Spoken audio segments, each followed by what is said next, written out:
Assalamualaikum. Oke, lanjut ya. Ini bagian penguburan jenazah. Jadi, dia ada dua sistem. Yang pertama itu penguburan primer. Penguburan primer disebut juga dengan penguburan langsung. Singkatnya, jenazah hanya dikubur satu kali dalam tanah. Tetapi, ada juga yang meletakkan mayat di dalam sebuah wadah seperti kendi gerabah atau peti batu. Kemudian dikubur di dalam tanah disertai dengan ritual penguburan. Nah, ini untuk bekal dalam perjalanan ke dunia roh. Jadi mayat itu dilengkapi berbagai macam perhiasan atau manik-manik. Bisa juga seekor anjing ataupun unggas. Bekal-bekal itu diletakkan di dalam wadah yang berbentuk periuk. Yang kedua ada penguburan sekunder, atau bisa juga dibilang penguburan tidak langsung. Jadi dia beda ya dengan penguburan primer. Dalam penguburan sekunder ini, mayat dikubur langsung dalam tanah tapi tidak menggunakan upacara. Nah, setelah mayat menjadi kerangka, kuburan itu digali lagi dan kerangka mayat itu diambil untuk dibersihkan. Setelah itu, kerangka mayat diletakkan dalam wadah berupa tempayan atau bisa dibilang sarkofagus. Nah, setelah itu dikubur kembali, baru ada upacaranya. Selanjutnya benda-benda pemujaan.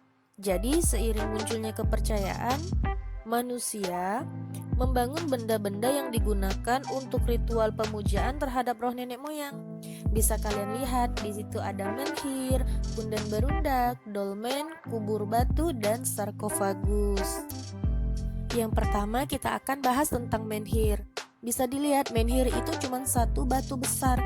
Jadi menhir itu tugu batu yang didirikan untuk upacara menghormati roh nenek moyang.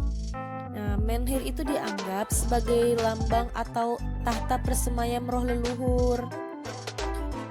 Menhir itu ada yang berdiri tunggal, ada juga yang berdiri berkelompok, ada juga yang dibuat bersama bangunan lain seperti punden berundak.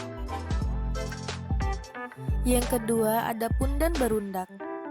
Jadi punden berundak ini bangunan dari batu yang disusun secara bertingkat-tingkat.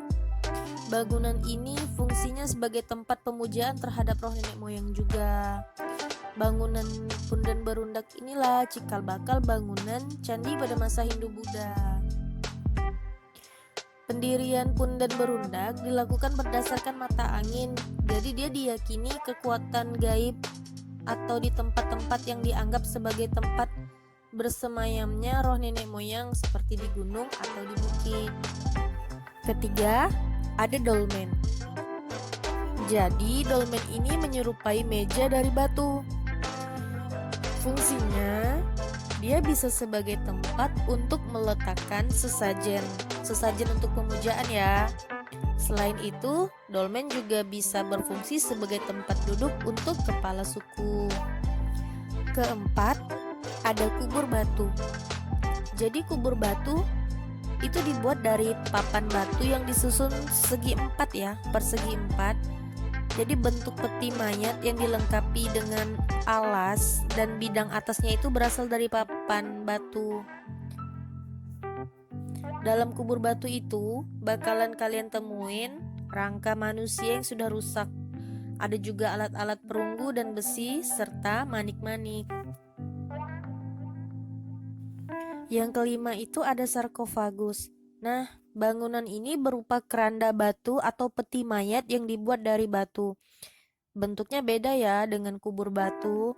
Jadi, bentuknya itu menyerupai lesung dari batu utuh. Terus dia diberi tutup. Di dalamnya itu ada mayat dan bekal kubur. Nah, bekal-bekalnya itu kayak periuk, kayak kapak persegi, perhiasan, benda-benda dari perunggu serta besi.